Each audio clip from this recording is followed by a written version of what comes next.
Okie doke. Ooh-wee, we're ready, just like that. It always seems impossible, like the things that I have in my head, it's like, we're never gonna get to do those things. But here we are, so now we see what's possible. So let's bring the hands together and just inhale, that we can do. And exhale. And inhale again. Just lower your arms as you exhale. On the inhale, reach up. Hold forward, exhale. You can bend the knees if you need. Inhale, halfway up. And let's just step to plank. And we're just going to hold here. If you have any wrist issues, just come to your forearms.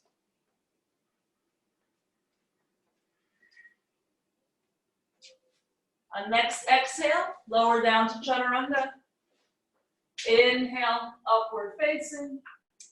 And exhale, downward facing. And just remember how strong you were in plank.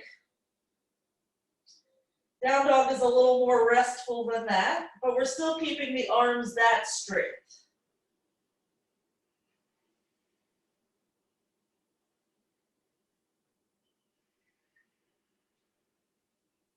After your next exhale, step or jump forward. Inhale to straighten the legs, reach the chest forward. Belly in, exhale, drop the head.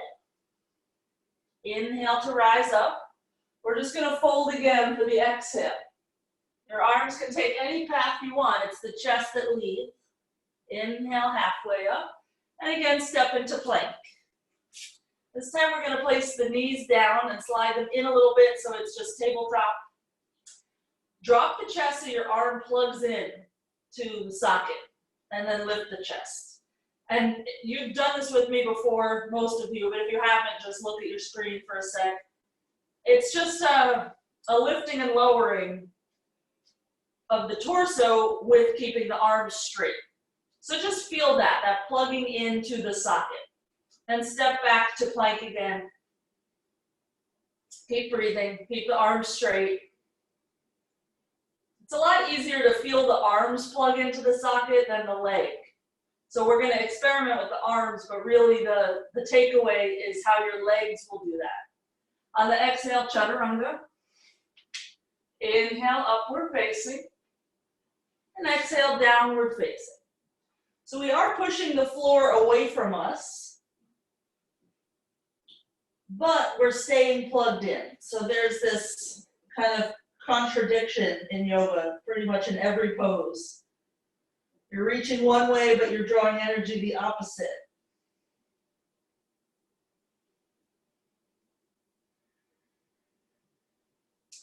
And after your exhale, step or jump forward. Inhale whenever you get there. Belly in so that when you fold, it's not in your way. Rise all the way up. Inhale. We're just going to fold again for the exhale. Halfway up. Inhale. And step to plank. So you can either play with that plugging in again with your knees down, or just do it straight arms, straight legs plank. It's a few inches of movement. And it's really the strength of your upper back. Just be careful that your hips don't drop too low, so that you don't feel like your low back is compromised in any way. So it's a lot of core just to keep you afloat. You can do it as slow or as quick as you want, just to feel that action. We'll shift the weight forward a few inches for chaturanga on your exhale.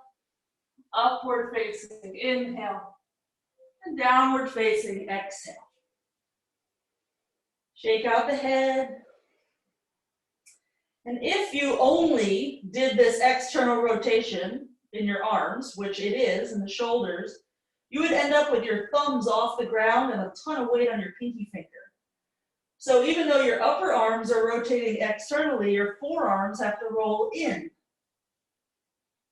so that your thumbs and index fingers stay rooted. After your exhale, step or jump forward. Inhale when you're there. Exhale to fold. Rise all the way up. Inhale. And just lower the arms. Samasthiti. Exhale. Bend into the knees. Inhale to reach up. And let's twist to the right. Hook your left elbow. And sit a little bit lower. Chest up a little bit higher. Just take a breath. And notice you can twist more if your belly is in. It's just physically not in the way. Untwist and reach up, straight legs. And go the other direction. Take your time to get the chest to lift up to your thumb. And untwist, straight legs, reach up, inhale, and fold, exhale. Halfway up, inhale, step or jump back, chaturanga, exhale. Inhale, upward facing, exhale, downward facing. Right foot forward, high lunge. We'll keep the back heel lifted. On the exhale, twist to the right, just open up the arms, gaze to your right thumb. Inhale, high lunge again. Exhale, twist, open the arms, bend the back knee a little bit. Inhale, untwist, straighten the back leg. 2 more times. Exhale, twist. Inhale, high lunge. Exhale, twist. Inhale, high lunge. Exhale to chaturanga. Inhale to upward facing. And exhale, downward facing. Left foot forward. Right heel stays lifted, high lunge, inhale. And twist, exhale. Inhale, squeeze the thighs together. Exhale, keep squeezing the thighs together. Inhale, keep lifting the pubic bone. Exhale.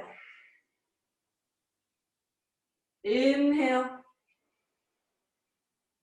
Exhale. One more time. Inhale. Exhale. High lunge, inhale. To chaturanga, exhale. Upward facing, inhale. And downward facing, exhale. Shake out the head. Check in with your arms.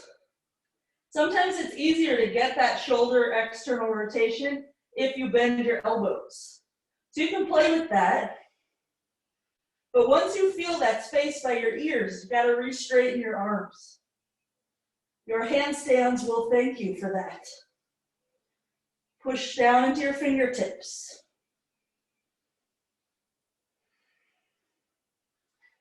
And after your next exhale, step or jump forward. Inhale at the top. Exhale to fold. Bend into the knees. Urdhva Dhanurasana. Inhale. And again, we'll twist to the right, just like we did before. Stay there if you want, or option for parsvabakasana, which is very simple from here. You're just going to lower your hands down. You're going to end up off your mat. So a nook, this might be tricky for you because of spatial issues. The fingers are going to face the same way as the toes, just forward, as if there's another mat right next to you. Hips go over that space between the elbows, and the feet will lift. And if you went into that arm balance, just return to your feet, straighten the legs, reach up, and we'll go to the other side. I'm just going to face this way for the other side. So if we lower the hands so the fingers face the side, we're going to end up with our hip on our elbow. That's not really the pose. So fingers forward, shift your weight. Your left hip is just going to be floating in space. Gaze forward. Return to your feet if you went to the arm balance, and untwist, straight legs. Fold on your exhale. Inhale, halfway up. Step or jump back. Chaturanga, exhale. Inhale, upward facing. Exhale, downward facing.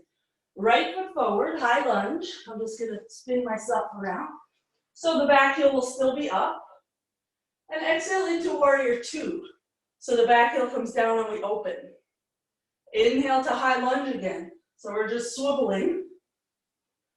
Exhale to open, and that front heel continuously is digging into the floor. One more time, inhale. And we'll meet in warrior two, exhale. Straighten the front leg, inhale. And bend again, exhale. Two more times, inhale. Push down so you get the leg straight. Exhale, bend by pulling. One more time. Then we'll lower to the hands and step back vinyasa. Or if you're not feeling vinyasas today, downward dog. And from dog, step the left foot forward. High lunge for the inhale. Open up to warrior two for the exhale. Two more times. So it might not be that perfect warrior two, like the textbook alignment, but for this, it's fine to just practice digging that front heel into the floor and letting everything move around it. So we'll straighten that front leg, inhale. Bend again, exhale. Two more times, inhale. Exhale. One more time. And we'll lower the hands down, vinyasa or downward dog.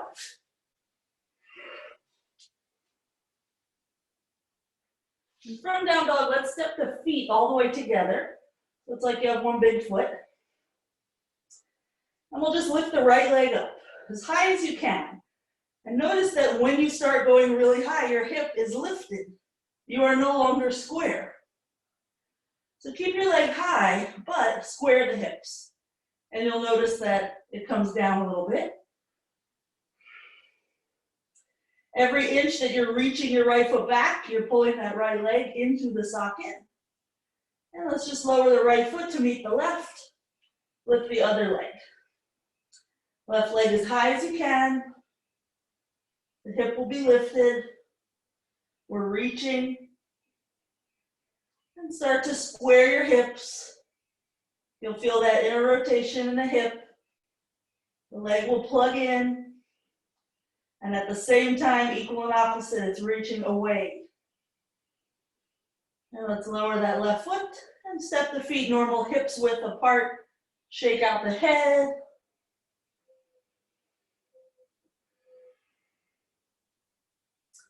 And after your exhale, step or jump forward. Inhale when you get there. Exhale to fold. Bend into the knees. Urdhva Dhanurasana. Then we'll bring our right ankle to our lower left thigh and reach the chest forward. Flying pigeon. Bend your left leg quite a bit so that you feel a stretch in your right hip. We'll just rise up, step back with the right foot, and pivot around so you wind up in warrior two. Just a nice alignment one, because we're not going to play with the legs right now. Okay, so playing with the arms. So think about your fingers reaching far, far away from each other, and you'll feel your shoulder blades come away from each other. And then start to draw your shoulder blades in toward each other and down your back, and you'll feel your arms come in a bit. And just play with that. This is just that in socket, out of socket concept. Much easier to play with your arms. Okay, lower to the fingertips and just step the back foot forward. Inhale there and fold, exhale. Bend into the knees.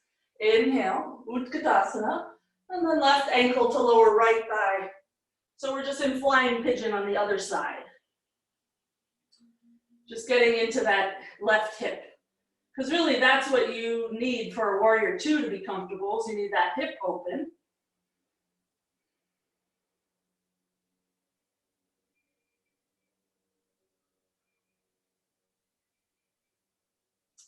Okay, rise up, big step back, pivot around so that your left leg is bent for warrior two.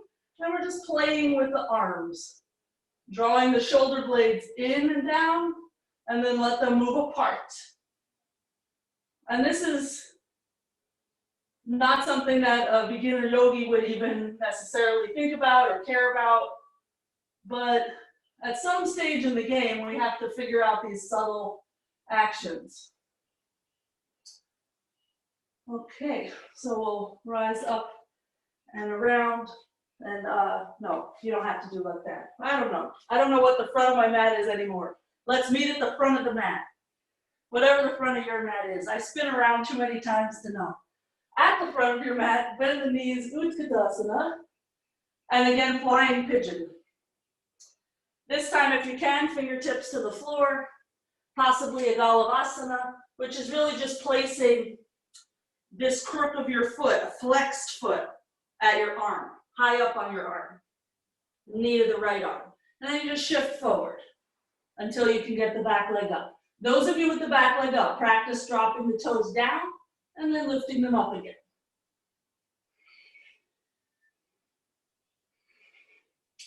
Those of you with the arm balance, return to flying pigeon. And we'll all just step back with that right foot and again pivot to warrior two. Parsvabakasana, either forearm to the thigh or hand to the floor, reach. So this is another one of those poses with the top arm, it's very apparent if the arm is plugged in or not. So you want to reach, but not so much that you feel a disconnect here in the shoulder. So you're still going to plug that left shoulder in and back. The left ribs will move back with you.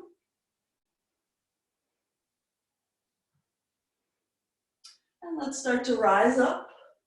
Make your way to the top of your mat again, wherever that is. And we'll find flying pigeon the other side, for galavasana the other side. So you might just be here dealing with the hip for a few years or so. And at some point your fingers come down, then the palms, and they're not next to your foot. They're in front of, about 18 inches. Should be comfortable. And it's your right foot that's just gonna propel you forward until you can get your butt high enough up. And if you're in the arm balance, play with your right leg, moving up and down.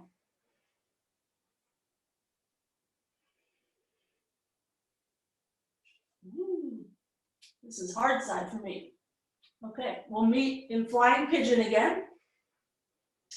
Big step back with the left foot, or parsvabakasana with the left leg bent. Either forearm to the thigh or hand down. One of the easiest locations to find this plugging in is reaching forward. So if you're still not sure what I'm talking about, reach forward and then plug your arm back. You'll feel your right shoulder move back, your right ribs move back, and then you can sweep the arm over the ear.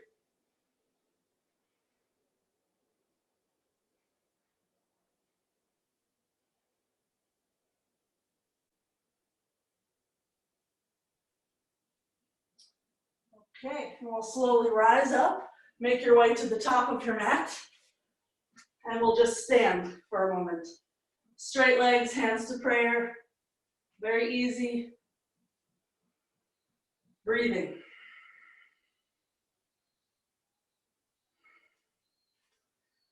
Okay, bend into the knees, inhale, arms up.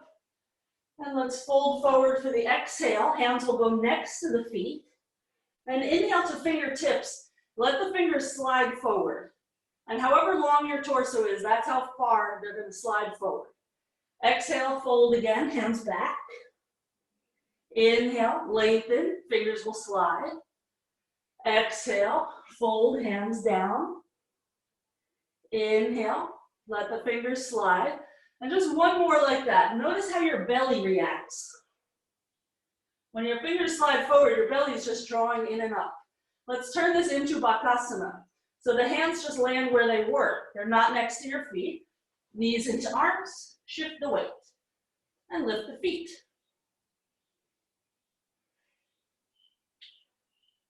When you're ready, jump it back, exhale, and we'll cycle through vinyasa, meet in downward dog.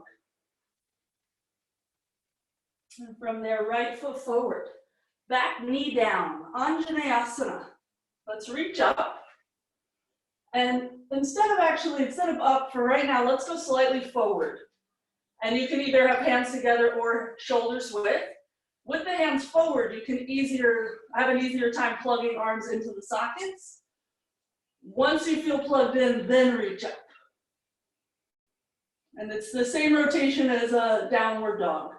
So it's like your pinky fingers are trying to touch each other. And let's add a twist. We're going to hook our left arm outside of the right thigh. And when you feel like it, back knee up. Swing that right hip back.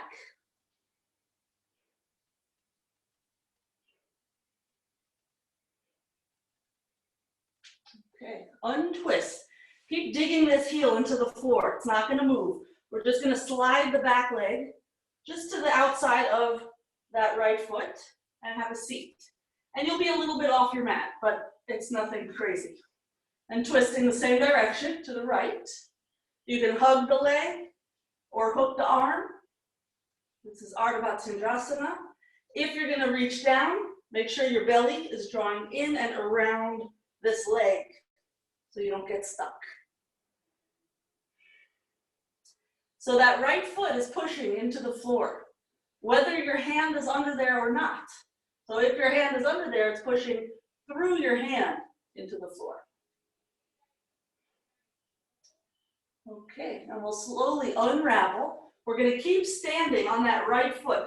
So just shift the weight forward and lift the left leg up. Let the hips stack so the leg goes a little higher than it normally would. And then just play with letting it square. And just see what the difference is. The height will be a difference, and your ability to plug into the socket will have a difference. Okay, so we'll just let our left foot meet our right foot. Inhale when you get there. I'm going to back up because I wound up off the mat. Exhale, fold hands by feet. Inhale again, lengthen. Bakasana.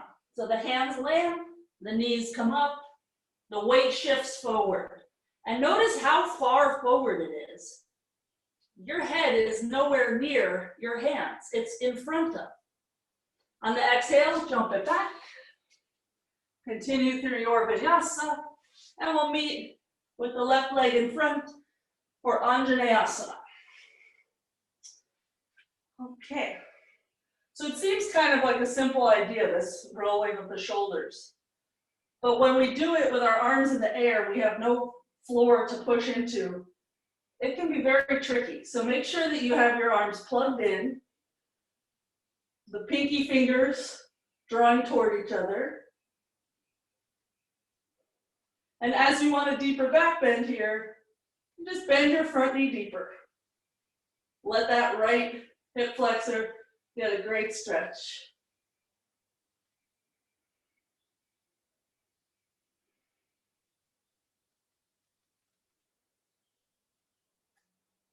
Okay, and we start the twist.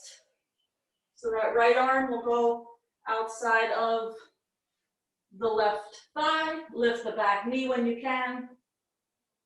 There's lots of arm variations you can do there. I'm just going to get my sweat towel.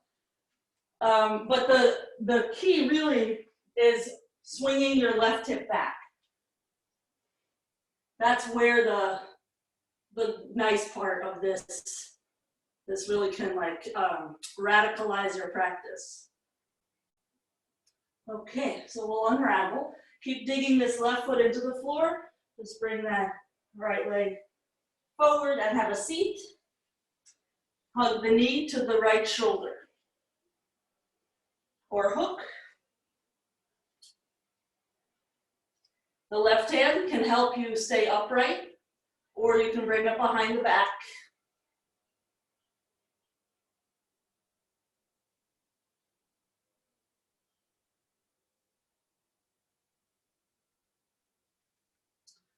Okay, we'll slowly unravel. Keep standing on the foot. We're just shifting our weight forward enough that our butt lifts, our right leg lifts. And just a few times, play with squaring the hips versus lifting the leg higher and getting the hip to stack. Because flexibility like this does play into your ability to get into headstand, pincha, handstand. So we just have to know what we're working with. Okay, we'll let that foot meet the bottom foot. Now let's just roll up and eventually stand at the top of the mat. Okay, one more flying pigeon.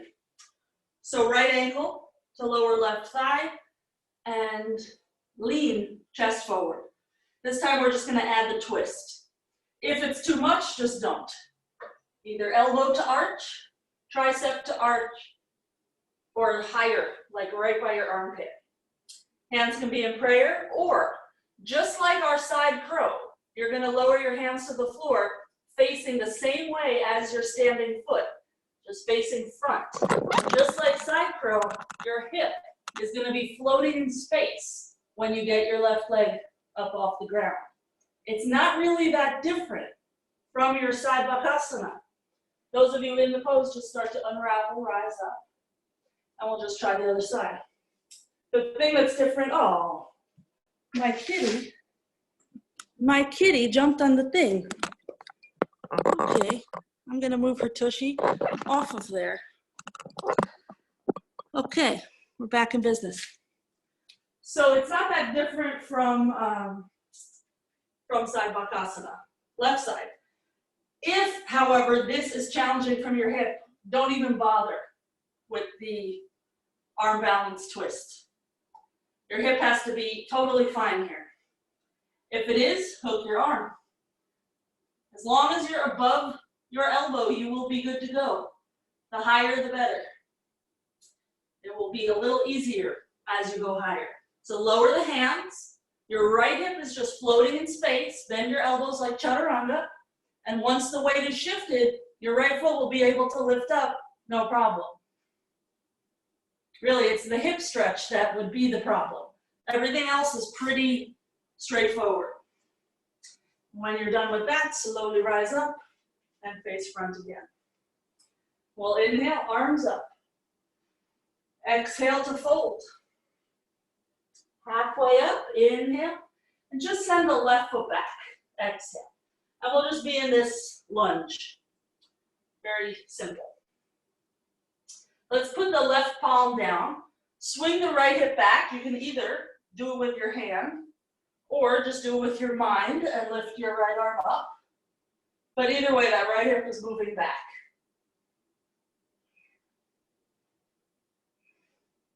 And slowly untwist. Slide the back foot in about 6 inches and lower the heel. Back foot about 45 degrees, twisted triangle.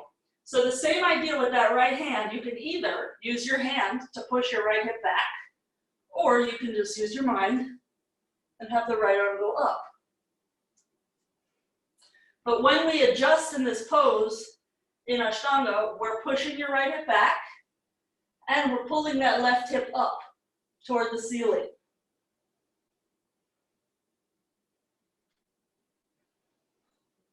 And let's slowly unravel. Bend into that front leg again, so it's just a lunge again, and lower the back knee down. Hands to the thigh, and push the knee forward, the chest will move away. Either stay here, this is a helpful push, or interlace the fingers and reach back. Like your knuckles are trying to touch your back knee. Oh Lordy, I'm tight. Feels good though. Okay, so we'll slowly get out of there. Either vinyasa or just step back to downward dog. And we'll do the other side by bringing the left foot forward all the way to a lunge. The right hand will just stay flat for now. This is just a simple twist. And notice that when your left hip moves back, your left knee tries to run away from you. But you have to keep your left knee in moving toward your right shoulder so that it stays over the ankle. And we'll unravel, slide the back foot in a little bit for your twisted triangle. Right hand wherever you need it to be. It could be on a block. It could be on the big toe side of your foot. Right hip up.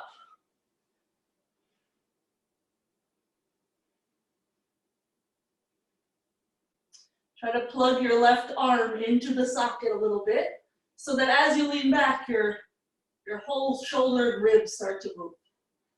And we'll unravel and meet in Asana. Right knee down. Our hands will just nudge the knee forward. If you want, interlace your fingers. Reach the knuckles down. Down and back. So down would be implying they're underneath us, but instead they're moving like toward the back foot. Down and out.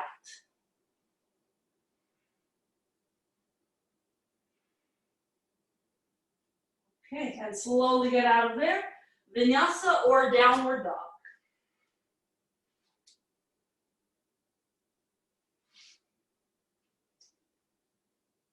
All right, so let's come to hands and knees for a sec. Wipe the sweat off. We're going to meet in dolphin, and we're going to turn it into a headstand, but by one leg at a time. So for today, just pick your favorite leg. Measure out your elbows. Interlace the fingers. And dolphin is head up. You can stay there or lower your head. Walk your feet in, and for today, usually I want you to go 2 legs at once, but for today, lift one leg, let the hips stack, so the leg goes higher than it normally would, and then as soon as you get that second foot off the ground, square your hips, and then let the legs travel together. They may or may not actually touch, doesn't matter. Just getting that bottom foot off the ground is a pretty big deal. And just come down however you want. We're going to meet in dolphin with the head up. We're just pushing into the edge of the hand, the wrist, the forearm, the elbow.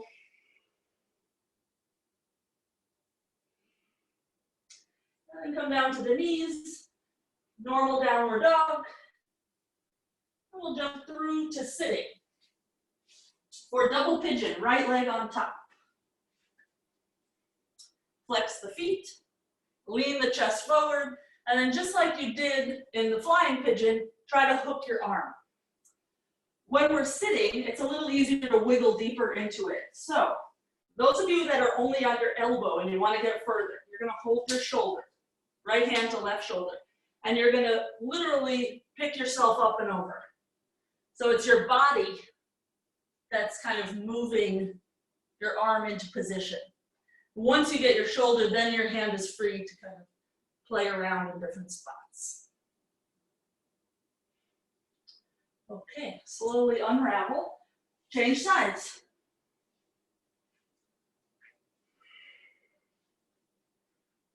Lean a little bit. So left leg is on top. It's like our chest is trying to touch that left shin bone. And when you can, elbow comes into the arch. Whatever you need to do to get that elbow or that left forearm to the ground.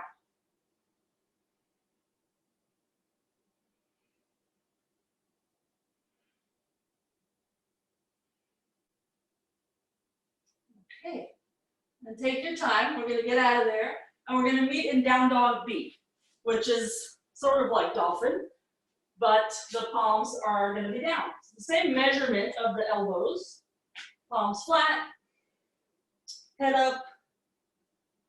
When you're ready, if you want, you're going to walk your feet in a little bit more. You're going to choose your favorite leg, and you're going to lift it as high as it can go, which means the hip will be stacked.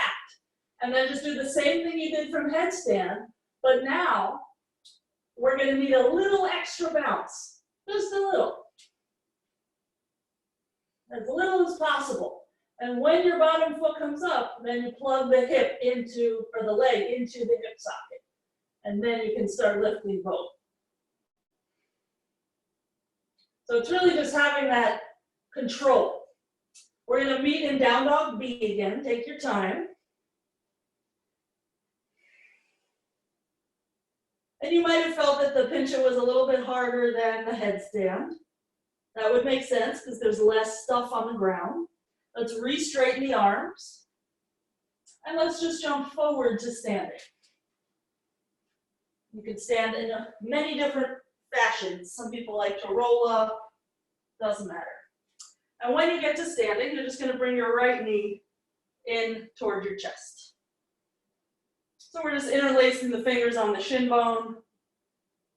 Depending on your hip, you just bend your elbows to bring your knee in. Left hand is going to come down for that pinky toe edge of the right foot. And we'll extend the leg out. Open up the right arm. And drop that right hip toward the floor. Every iota that the hip moves down, the chest has to move up.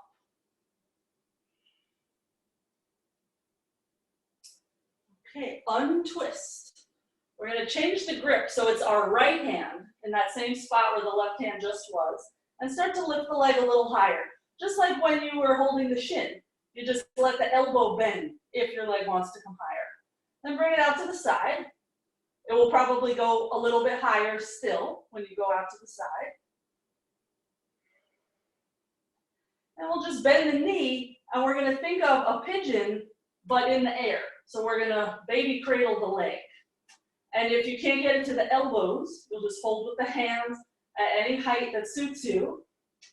But there's two things happening here that we need to pay attention to. Of course, that right hip. The other thing is roll the shoulders back so the arms stay plugged in. It's very tempting with this heavy leg to let it take our arms out of the sockets. Okay, slowly let that leg go. And we'll just try the other side. So after all that, your top leg was very fancy, but it should feel like this part of your standing leg just worked a lot. All right, let's try the other side. Left knee is just going to come in. And no big deal, right? We're fine here. The shoulders stay over the hips. We're not freaking out. So let's just reach right hand to left foot. Extend the leg out. Left hand back. When you can, you look back toward your left thumb.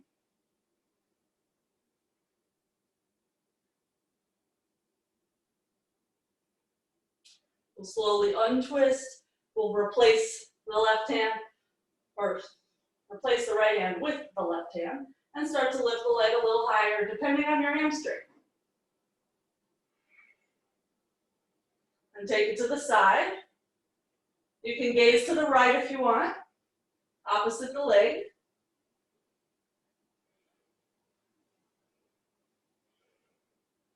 And then into baby cradle, we just start to bend the knee and bring our left foot across to that right elbow or something approximately that way.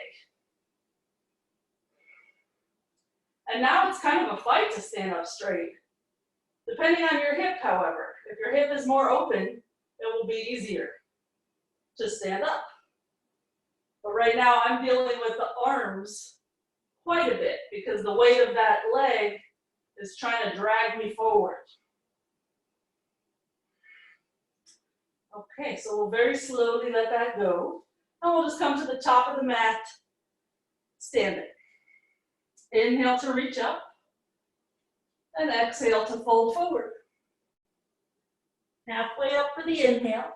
And just send the left leg back, Urdhva, left knee to the ground. So this is fine, we've done this before. We're just going to creep it into something like a Hanumanasana. It might look like this, kind of a really long Urdhva, or you can start to go a little bit further forward. For today, let's keep this front leg a little bit bent. It will limit you a bit. It will limit you on how open you can get your hips, or how unsquared, I should say. You will tend to be more square if you keep this leg in front bent. It's like you're pulling that right heel back, and with it goes the right hip, which is what you want. It's just hard to do in something like split. And it doesn't have to be a lot bent, just so that you feel like you're working to traction that front leg back.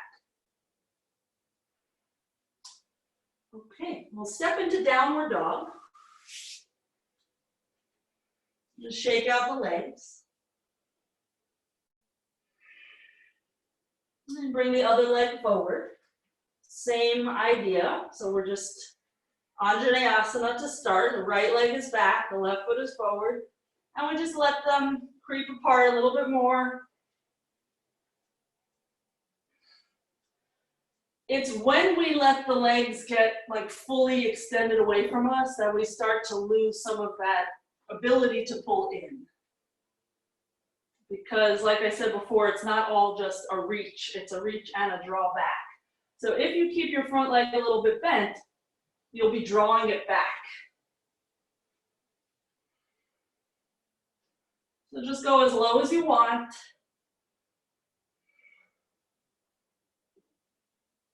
Notice the difference in your right and left sides.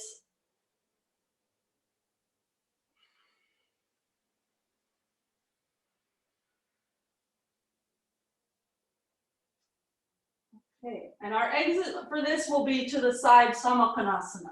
So we'll walk the hands to the right edge of the mat. And we'll just lift our back knee up and around so that we can slide down into this theoretical 180 degrees. So let's just bring the thumbs inside the palms, wrap the other 4 fingers around, and have the forearms parallel to the ground.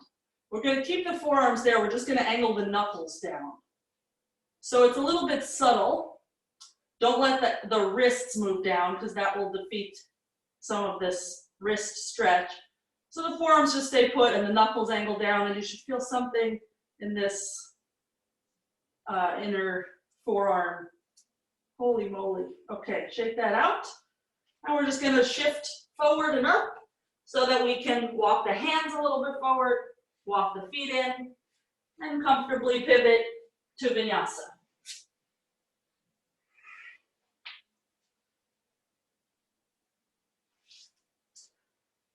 Okay, handstand. So it's the same idea. I'm turning this way because if I fall out of handstand, I know that I'm falling to the left. And I have more room to fall if my hands go over here. Otherwise, you could just be at the top of your mat. So you can do headstand or forearm stand, but it's all the same idea. One leg is going to lift as high as it can, and then the second leg has to plug in as soon as it gets off the ground. So it's the same concept as your previous inversions. Let's meet sitting, step or jump through. We'll play with that again, don't worry. I don't want you to get all carried away. So let's bring our right leg into baby cradle, like you did standing.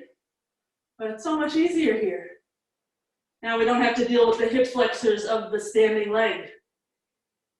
Okay, half lotus with this right foot. If that doesn't suit you, just put it nearby. Lean, Mayurasana with the back leg, with the left leg.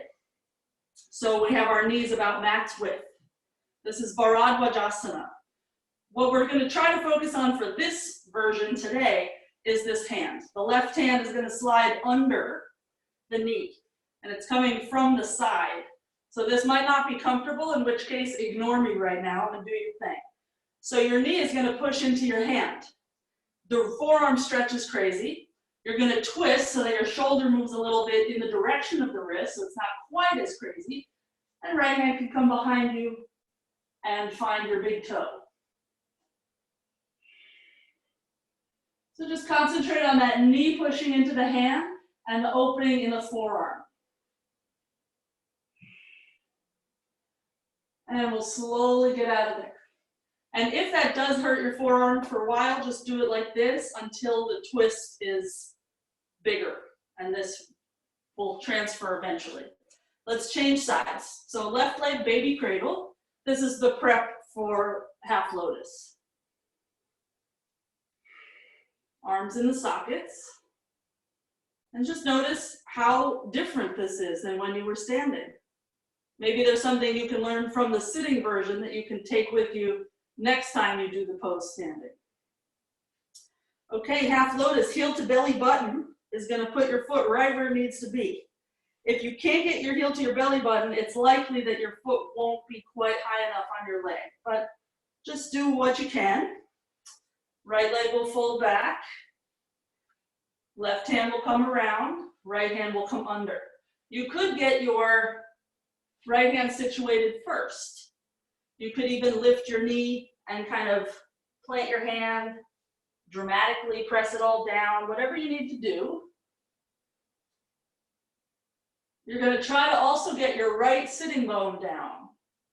If that's too much for now, don't bother dealing with it. Take what you can.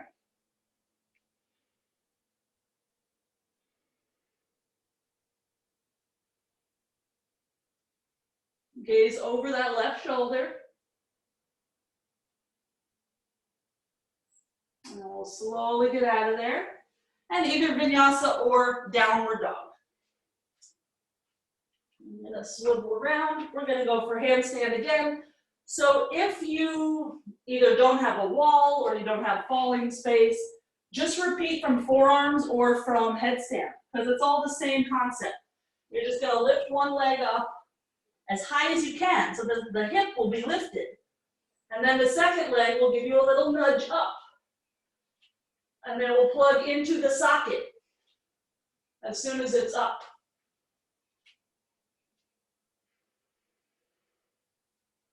Chaturanga out of there if you can. Elbows will bend in. And we'll meet in downward dog. Just normal down dog, breathing.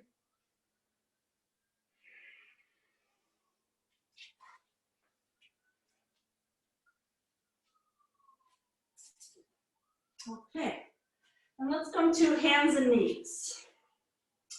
Those of you with wrist issues, just come to your forearms for right now. We're just going to inhale, arch. Oh, there's a siren, and the dog is going to wail. Exhale to round. We'll see if Zoom picks it up. Inhale, and exhale. One more time, just like that. Inhale. And exhale. Okay, so those of you with wrist issues, you're going to do this. You're going to step back to forearm plank. Those of you without wrist issues, you're going to turn your fingers in so that your thumbs face out. It's comfy, right? And we'll just do cat-cows from there. So same thing you did before. Inhale and exhale. And just go at your pace. Keep digging your fingers into the floor so there's not too much migration.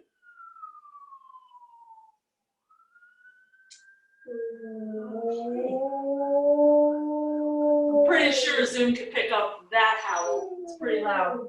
Let's meet in down dog B.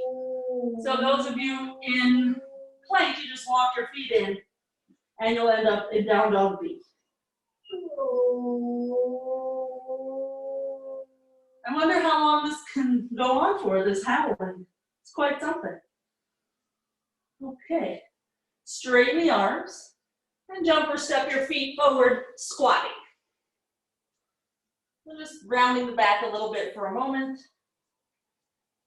Then come down to your butt, Bharadvajasana. We'll let the soles of the feet come together, knees out to the side and down, chest forward, lean forward.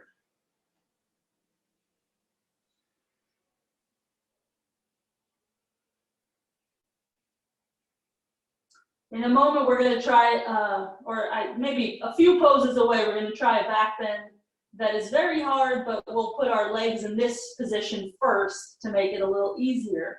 So I just want your hips to know what this feels like so that they don't limit us in the pose. Okay, let's rise up, return to your squat. butt up, and step back vinyasa.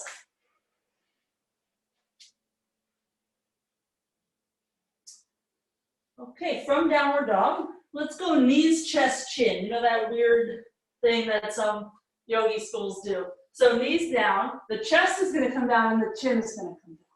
So it's not quite Anahata because our hands are going to stay next to us, and we have quite a bit of weight in the chest and chin. So just pause here for a moment. Mula Bandha engaged. So sitting bones drawing in.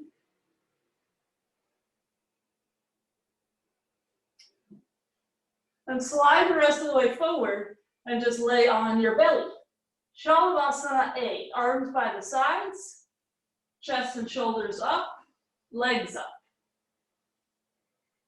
And just visualize your shape here. Kind of banana-y.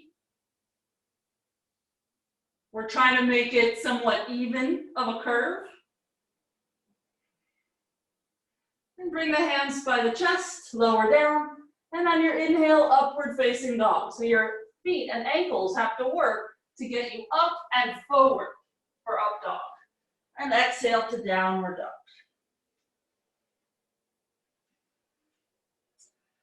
Okay, rock forward to plank again. This time to the belly. Shalambasana C. We're going to skip B for right now. Interlace the fingers. Reach the knuckles toward your feet. And lift your legs when you feel like you can.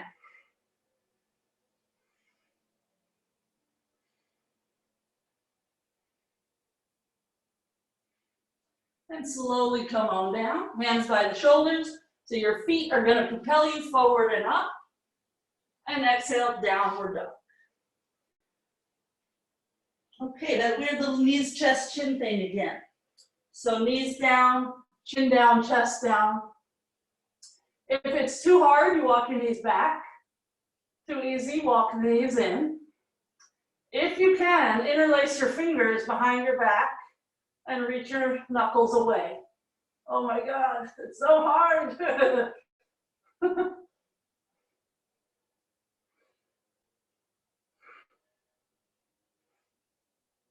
And very slowly unwind yourself, slide yourself forward, and let's just come into Sphinx. Forearms down. Sphinx is so much more humane than the previous thing.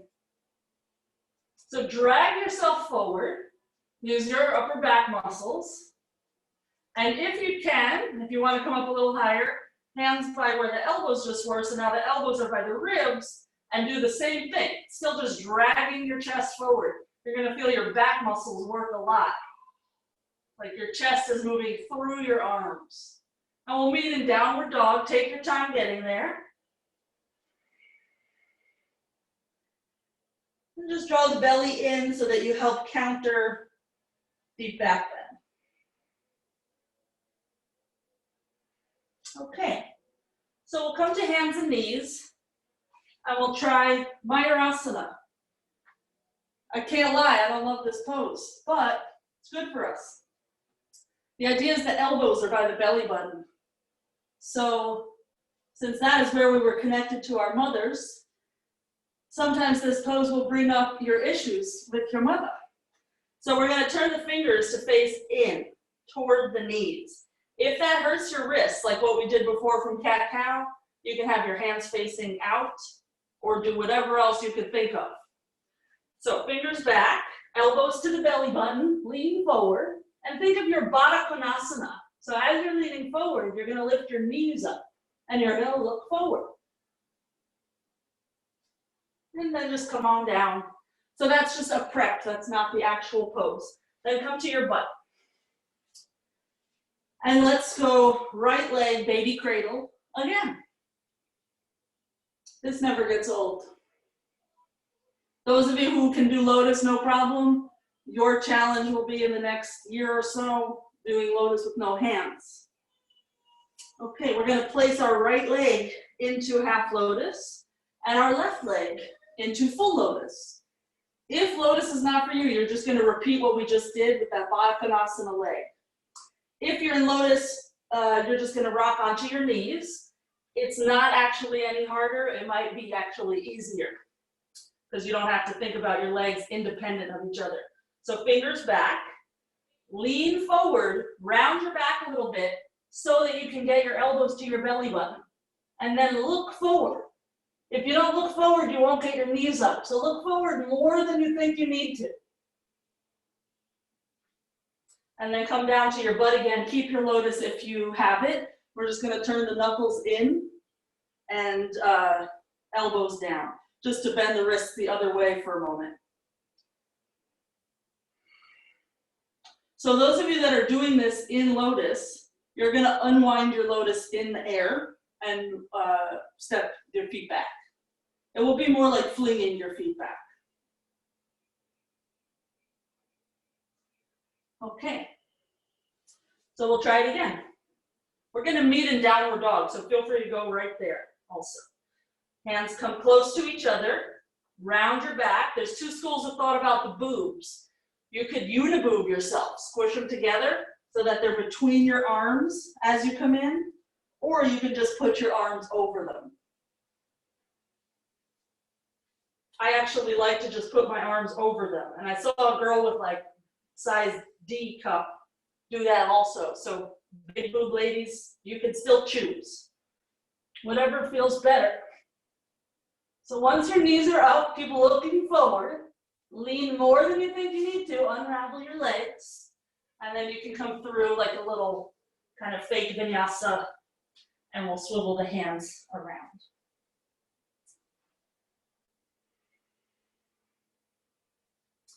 Okay, so that was Mayurasana. Still, it wasn't the full pose. We'll do that in a few minutes. Let's do Mayurasana. I can face this way. So, same shape as Shalambasana. You're like a banana. So find your down dog B. Walk it in. And for today, try that lifting one leg, stack the hip so that you can get your leg higher. And then as soon as your second leg is off the ground, try to square your hips again.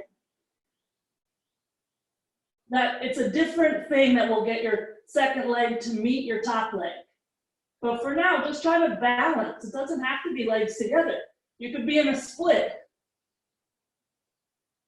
And let's come on down and have a seat in Virasana, just between the feet. And just close the eyes for a moment, breathe.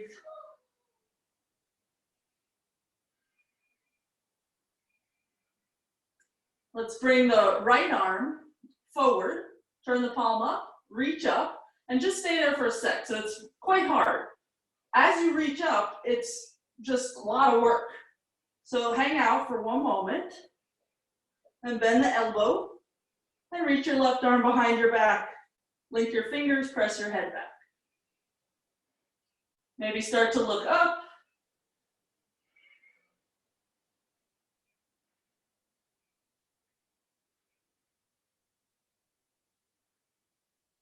And we'll slowly unravel. We'll step to downward dog.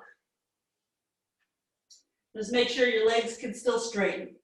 We will, in one more pose, we'll do the other side for the arms. So right now, either take another Mayurasana or handstand. The legs are the same. So you just decide what's better for you. If you have tight shoulders, handstand is actually going to be easier. If you have wrist pain, of course, don't do handstand.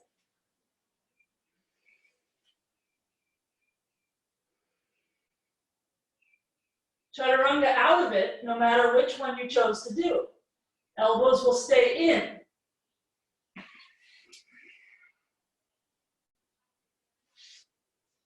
And when you feel done, just meet in Virasana. Take your time. If you're on a roll, just keep working on it. You don't ever have to stop some crazy balance just to meet me in Virasana. So the left arm's going to reach forward, but it's not just reaching, because then I kind of fall forward. So pull the arm back into the socket, palm up, and just start to lift the arm, like someone is pulling your little pinky finger up. And bend the elbow. You can even hold it if you want, or bring the right arm behind the back. So we're pressing the head back. If I get super lazy in my feet, my butt will sink a little bit more into the floor, and it winds up affecting the knees in an unpleasant way. So even though all this stuff is happening right now with your shoulders, and you have to keep your chest lifted, your belly in, all that, you still have to press your toes down into the mat.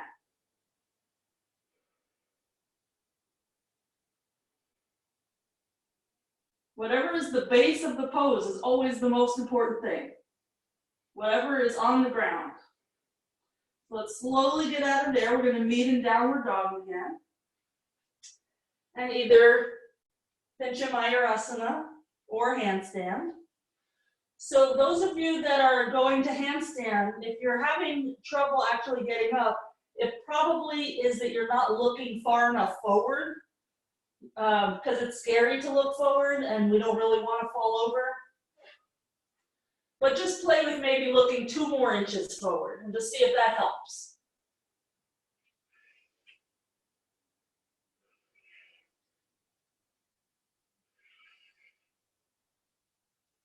We'll meet in downward dog.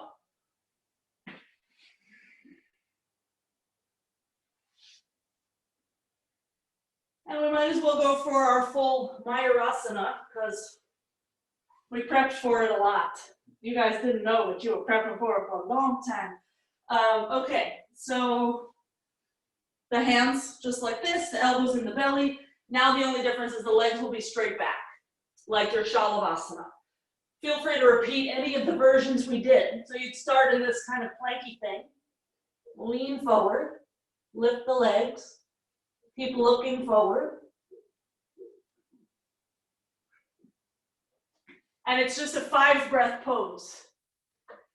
I basically spend my whole 5 breaths just trying to get into it. Let's meet in the regular downward dog.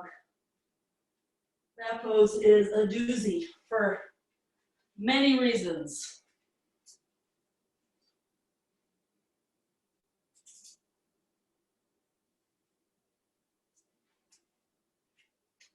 Okay. Let's rock forward to plank and slowly lower down to the belly. Bow pose. We'll bend the knees, hold the outside of the ankles, and just start to kick legs into hands. And you wind up with your chest lifted. If you have no back pain, bring your feet together. And try to relax in a little bit in your chest. Let your chest reach forward and kind of settle. The legs are very not relaxed. They're working like mad. And let's slowly get out of there. And just turn your head to one side. Little Shavasana. Okay, so same pose, just with the hands flipped. So instead of holding the outside of the ankles, we're going to hold inside.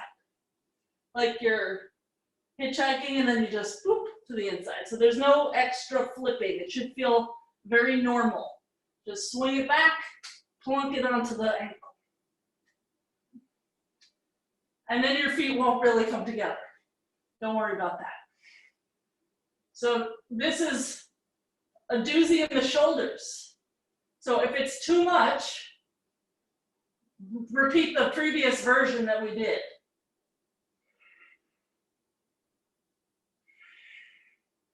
Take 2 more breaths. Let the shoulders roll back.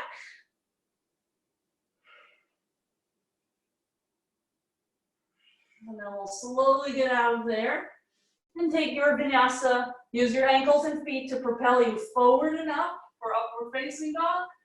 And they'll propel you also back and down for downward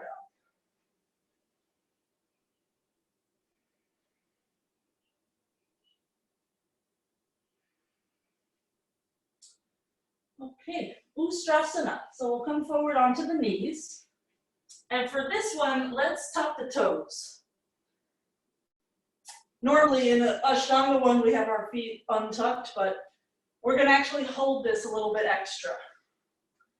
Maybe for like 20 breaths instead of 5. So you can have your hands on your hips and use your thumbs on your tailbone to nudge your pubic bone forward, or you can bring your hands to your heels. Either way, the pubic bone is moving forward, the chest is moving up, and then you could let your head drop back. If you drop your head back, keep looking toward the tip of your nose. Don't look at the wall behind you.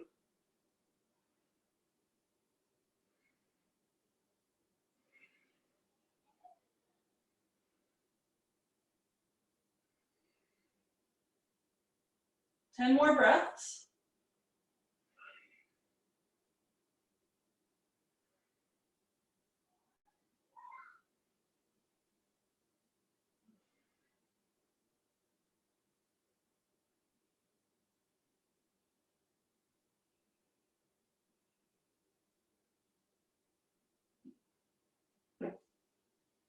And we'll use an inhale to come up, and then just rest in child's pose, which might be a little difficult after such a deep back bend.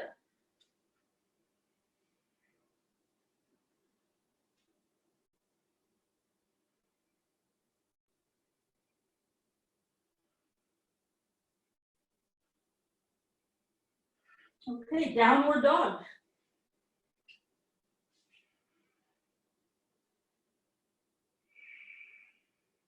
We'll jump onto the shins again.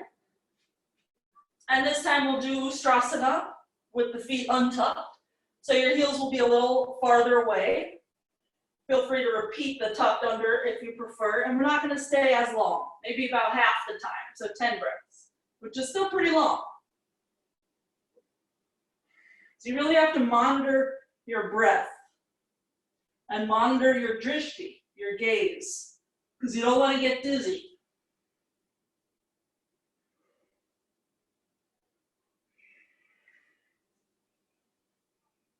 It's 4, hips forward, 5, 6, 7, 8, 9, and 10. Come on up, and again rest in child's pose. I like to do child's pose with the knees together because it helps the rounding happen more. Sometimes after a crazy back bend, I'll even put the forearms there so that there's something additional to kind of round me. But this is because I have a lot of weird back problems. So you might not need to do any silly things. Okay, we'll meet in a normal downward dog.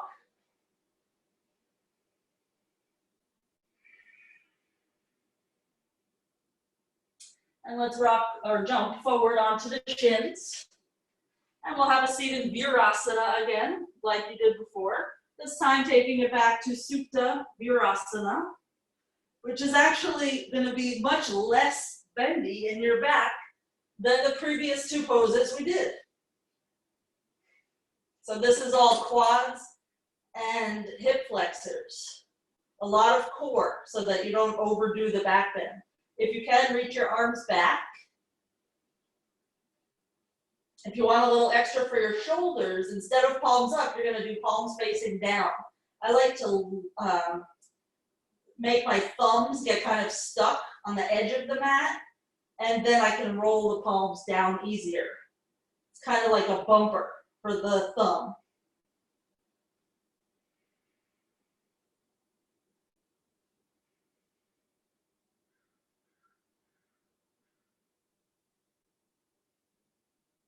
Okay, I will slowly come on up, take your time. And let's meet in a squat, which is very much like a child's pose. It's just oriented differently. You can give yourself a hug around the legs or use your hands on the ground. Belly in. And take a seat. Let's go for baby cradle right leg. Surprise. So again, we're going to end up in a lotus in a moment. So just take whatever little preps you need for lotus. This is a nice one.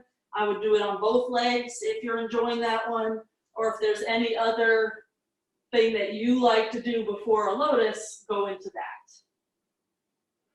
So if you were doing baby cradle, make sure you switch legs. Okay, so lotusing up. Try to get your foot all the way to the top of the leg so that you have all this space. Right knee to the ground. Then your left leg can come up and over. Okay, so we're entering this in a kind of funny way. This is Matsyasana. We're going to have our hands by our butt as we lower to the elbows. We'll lift the chest up, walk the hands in a little bit so that the crown of the head can come down. And if you're in lotus, you're going to hold your feet. If you're not in lotus, you can just do something else with your legs. So we're going to try to lift the chest up. And we're using the upper back muscles. You're going to feel your shoulder blades poking into the back of your heart so that your heart can lift up.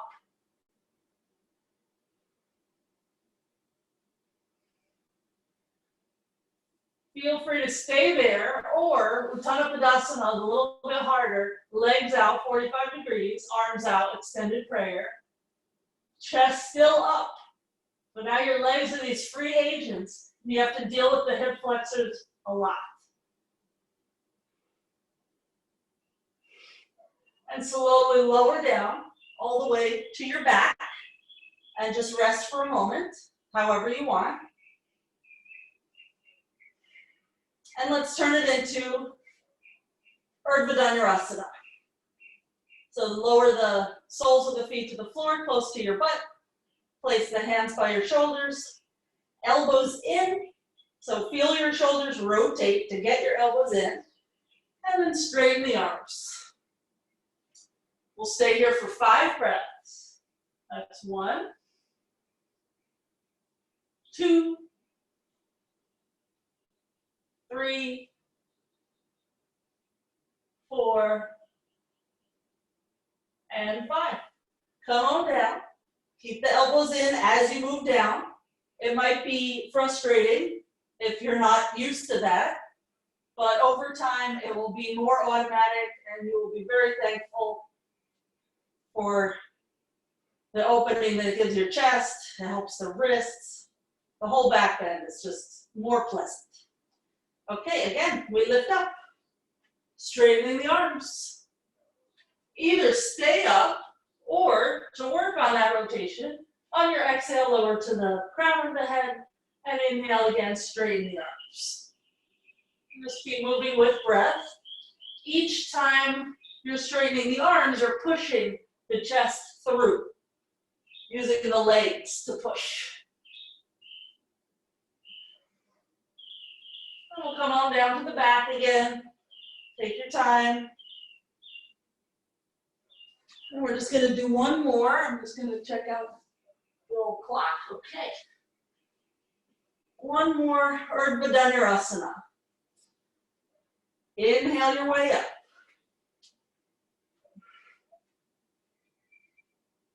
And remember how your shoulder blades were lifting your heart up when you were in Matsyasana.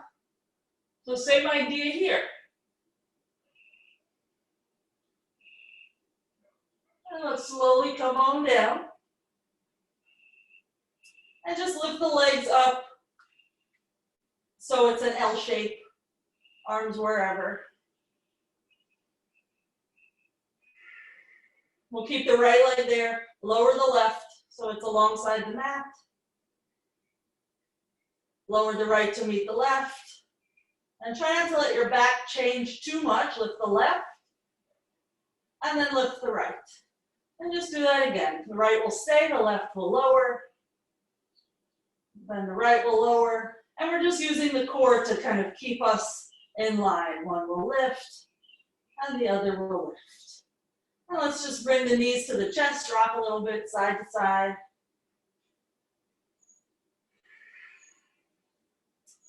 And rock and roll until you can sit up. For Backbends, which you've already done.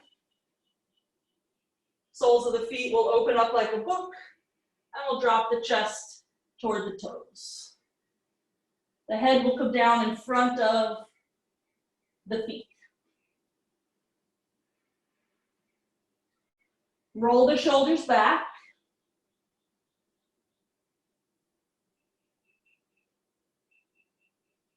And rise up and just straighten the left leg. Either Janu A, which is sole of foot to thigh, or Janu B, which is heel to perineum, and then the knee is just slightly in from the Janu A position. And we'll reach for the foot and fold.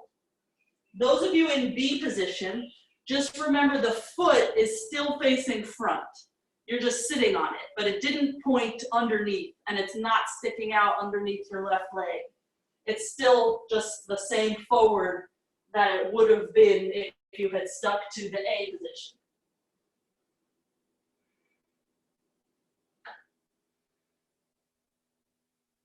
We'll rise up and just change sides. So right leg straight, left foot to thigh, or lift yourself up and forward, lower down again. And the twist is the same. So we're working pretty hard to bring that left armpit toward the right foot.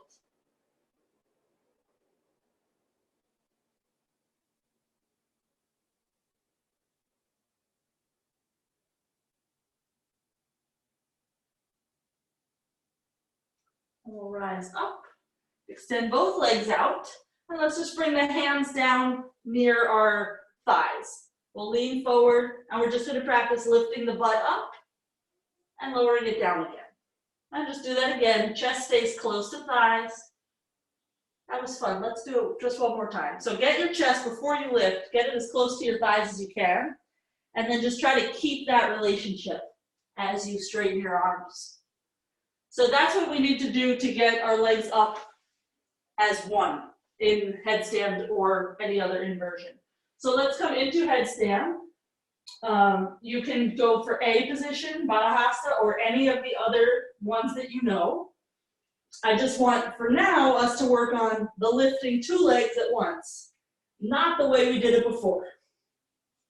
So once you get your head set, you just walk your feet in.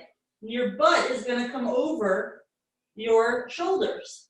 You will know when it's safe to lift your toes. And when it is, you can just hover with your toes an inch off the ground. Then there's really no danger of falling. Those of you that are confident in this pose, you're just going to work your bottom areas of it. So from maybe parallel to the ground toward the ground. So you'll always be able to see your toes also. Because going up to vertical is relatively easy. It's this bottom part that's tricky. When you've had enough of such shenanigans, just come into your child's pose.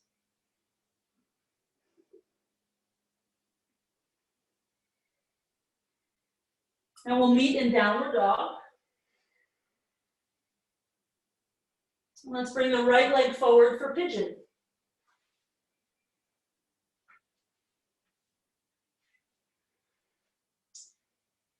So we'll nudge into the deeper form of pigeon, whatever that means to you. Maybe your right foot is near your left shoulder. Hands can be anywhere you want.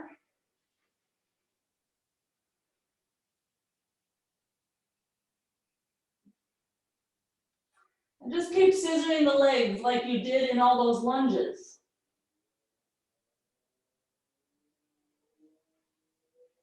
And let's change sides. So we'll rise up to down dog and swing the left leg forward.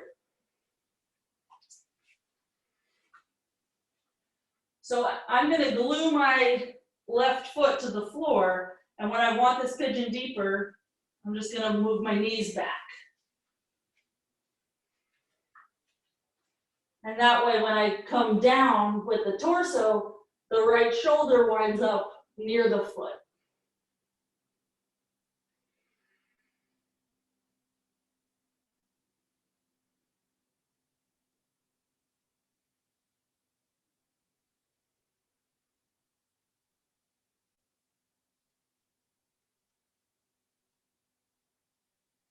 Okay, we'll meet in downward dog. And as you're stepping back, just put it in your head that we're about to do another headstand. You choose the style. Once we get our legs to a spot where we think they're parallel to the floor, we're just gonna open them up like a side split and then bring them in again. So we'll just practice the swinging open and shut. And your hips are plenty ready for that. I'll face this way. Come into any of the headstands you want. And we'll lift the legs till we think they're about parallel to the ground. I don't really know what they are, but I can see my toesies, so they're about there. And then we'll swing them out to the side, take your time, and start to bring them in again. And bringing them in again is very hard. Bringing them out is not as hard. So just go slow so that you can always compensate. Where is your butt in space? It has to counterbalance your legs. The next time your feet are together, start to bring them up to vertical. Take your time, and if you are at all nervous or you don't have a wall, just don't bring them up that high. If you can still see your toes, you are safe. You will not fall into a back bend if you can see your toes. So we'll just meet in a child's pose by bringing the knees into the chest. Activate your core strength, round yourself. Belly in, go slow so that you can always make those little adjustments. And then we lower down. And now child's pose shouldn't be so hard as after the back bends, because now you've done more forward bends. Okay, rock forward, we'll meet in plank, and let's move through a vinyasa.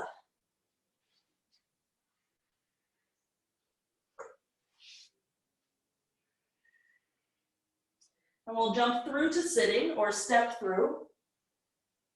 Okay, so lotus up your legs. If that's not going to work for you, do some of the preps that we did. And just do that for like the next minute and we'll all meet up again soon. So those of you who are in lotus, you're going to try to get your feet as close to your hips as possible. So that might be a little bit of wiggling. Pull them in. I'm going to face away from you so that you can see the hands. So the right leg went first. Now the left arm is going to go first. I'm going to twist to the left and whip that left arm behind the back to grab hold of my toes. It's the toes of my left foot, but they're on the right side of the body. So I'll make sure that this feels good. Try to get all that kind of back and open. Then when you can, you're going to do the opposite. You're going to twist to the right and whip the right arm behind the back and try to find the other toes. And you'll see that the elbows are sort of crossed in the middle of the back. We'll inhale there and we'll fold forward for the exhale. And once you fold forward, you'll find that your grip is a little easier.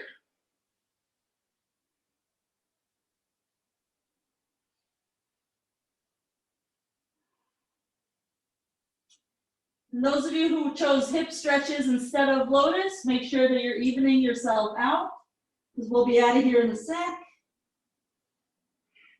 And we'll all meet in just a sitting cross-legged position. I'm just going to fling myself this direction. You don't have to be in lotus. It is said that lotus was designed so that you could meditate for hours and not fall over, because it's really hard to fall out of this pose. It's very stable. So if the monks or whoever, if they happen to fall asleep, they would still be upright. So let's point your finger, thumb together, the other three fingers away, drop the chin, and then lift the chest up. So it's like the chest is rising to meet the chin. Belly button in, pelvic floor lifted.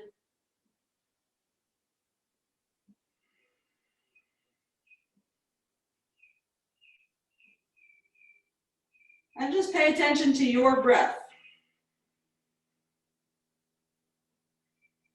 With all these bandhas engaged, you really can control your breath. So do you want it to be 5 seconds? Do you want it to be 12?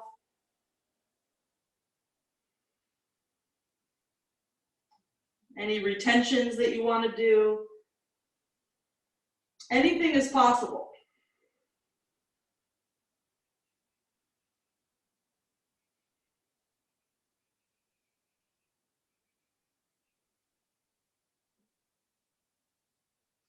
Let's do 3 retentions together. So we're just going to inhale slowly through the nose. And we'll hold the breath in at the top of the breath. Keep the bandhas engaged, just slowly let the breath go. Sometimes the tendency is as soon as we exhale, we just kind of let everything fall apart. Let's inhale again. You'll feel that length in the spine. Hold the breath. And try to keep that length as you slowly let the breath go.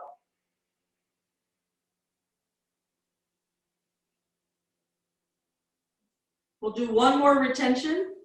And this time when we exhale, just with the sound of Om. Hands can do whatever you want. Inhale. Hold at the top. Keep the height that you've established. And exhaling for Om.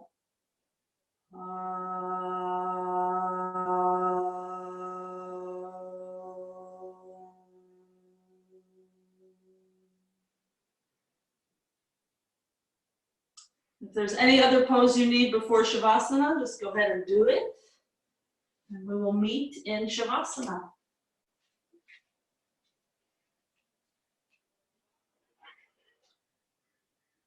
Ashley, I see you, girl. Her mat's already rolled up. She's like, I'm out of here.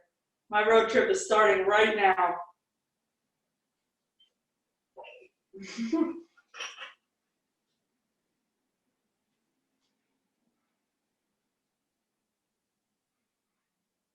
Oh, Demony, that looks good, girl. Yes. Really good.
Use the next minute or so to exit your Shavasana. We'll just meet sitting, eyes closed.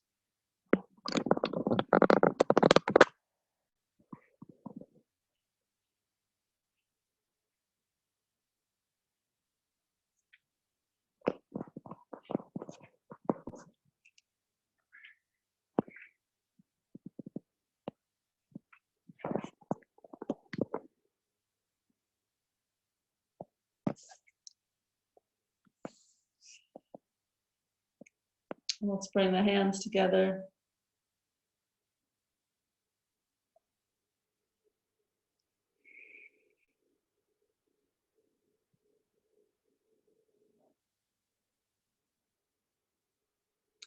Bring the thumbs between the eyebrows, fold forward any bits.